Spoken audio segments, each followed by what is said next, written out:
Now, we'll continue. The wiping must be done with the leftover moisture from the previous wash as a recommended precaution. The individual should wipe, as a recommended precaution, the individual should wipe the moisture with their right hand.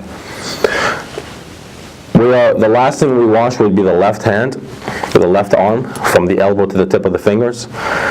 The recommended precaution in this sense is that the moisture left on the right hand, that is the moisture that you would use to wipe the top of your head.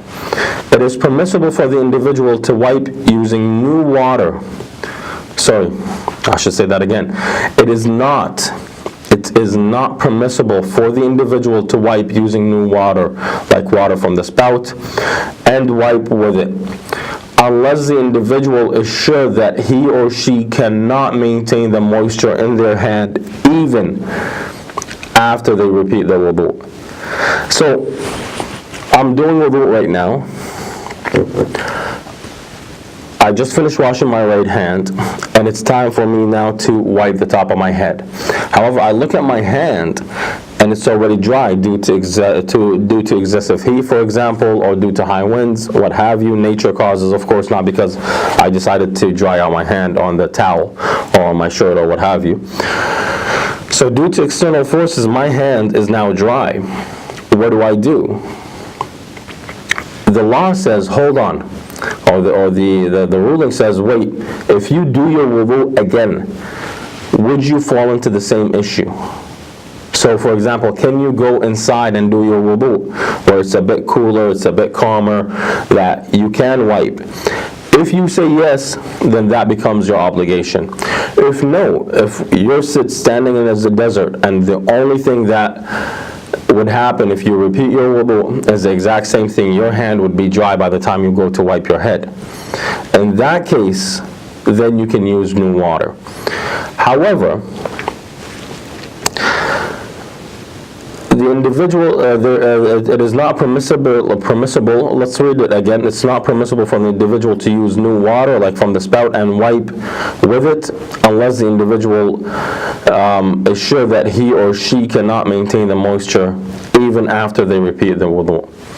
Now, if the hand is dry and you have leftover moisture on your chin, for brothers and for sisters, on your chin, you are allowed to use the moisture from that. Now, if you have a long beard like myself, where it is running down, where it's no longer, the hair is no longer considered a part of your beard, it's now considered long beard, or it's considered separating from your face, not physically, separating from your face, as in it is longer than it would be, meaning that we call it mustarsal in Arabic, or that it is flowing, that the hair is flowing past the beard itself. So this is considered long beard. You cannot take water from here, from the tips. You can take water from that what is attached to your beard, or what is attached to your chin. So you can take water from here and wipe with that, if that is applicable. If it is not, it is not permissible to wipe with if there is anything that might restrict direct contact with the area being wiped, regardless of how thin the material is, and whether or not allows water to carry through to the scalp. Yes, in the concept of jabira, that is exempt, and we will cover that inshallah. In a second here, it says the ruling where the individual is allowed to wipe over, as was the case with washing in the sense of jabira. Now, say for example, our sisters who wear a hijab, they're wearing a thin hijab. They say, can I wipe on top of the hijab? Or in my case, can I wear on top of my skull cap, or on top of the skull cap that I'm wearing? Or can I wipe on top of anything that covers my hoodie, what have you? The ruling is no, because that becomes an obstruction between the moisture and the skin. Well, what if the material that I'm wearing is so thin that it allows the water to penetrate? We say that is still considered an obstruction, and you are not allowed to. However, going back to earlier, there is an exemption, and that exemption is jabira. As we said, and I will remind again, jabira is any form of splint or any form of bandage that is used to cover a wound, an ulcer, a cut, a break, what have you. So if my head is wrapped and I have a little bit of space here, I can wipe on that space. Remember, we said the minimum amount is 1 finger, so I can wipe on that area. But if my whole head is wrapped, then I can simply wipe on top of the jabira and it will be sufficient, inshallah. Continuing on, the 5th point is wiping the top of the right foot. Wiping the top of the right foot. The obligation in this case is to wipe from the tip of the toes, from where the tip of the toes is, between the toes right there, to the ankle. So if this is the top of your foot, these are the tip of your toes, and this is the ankle, like that. You would wipe from here all the way to the ankle area.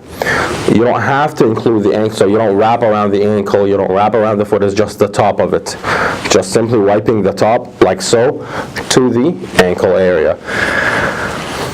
Now, the ankle is obviously clear. It is the dividing joint between the foot and the leg. The width is that what could be referred to as wiping, such as the size of 1 finger.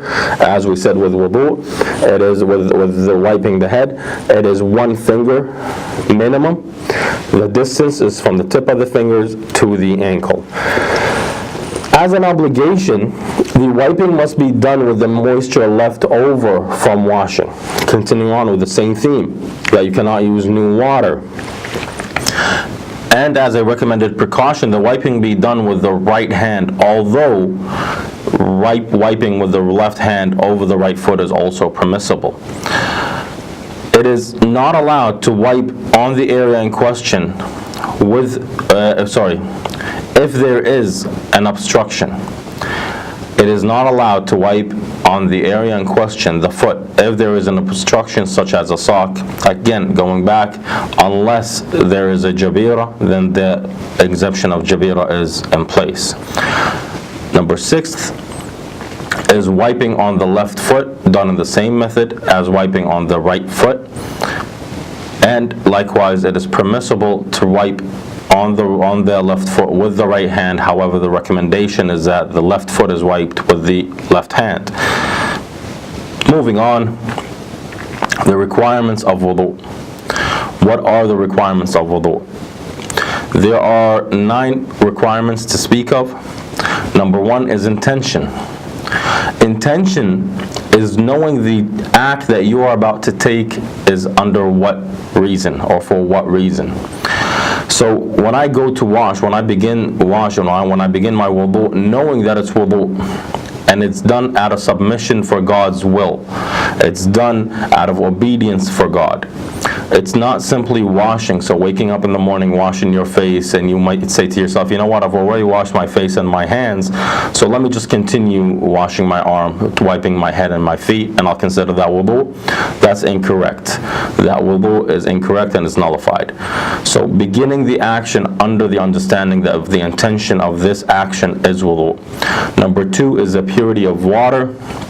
That the water must not have any najasa in it, must not have any blood in it, and anything that is considered najis, and we will cover najasa in a later episode, inshallah. So it's pure water, clean water. Number 3 is permission for the use of water, that the water that is in question that I want to use has not been taken by force, or has not been stolen, or is not being used without permission. That is quite clear that the water that is in use I must have permission to use the water. Either the water is my own water, that I have purchased this water, it's my water, that's the water from my home, or if I'm at a friend's house, I know that the friend allows me to use that water for whatever means I want, or that the individual has given me permission to use this water. However, if there is no permission, like when we come here for ziyarah, there are certain waters that are specific, that have been specified for drinking water only. If that water is specified as drinking water only, it is not allowed for you to do wudu with this water.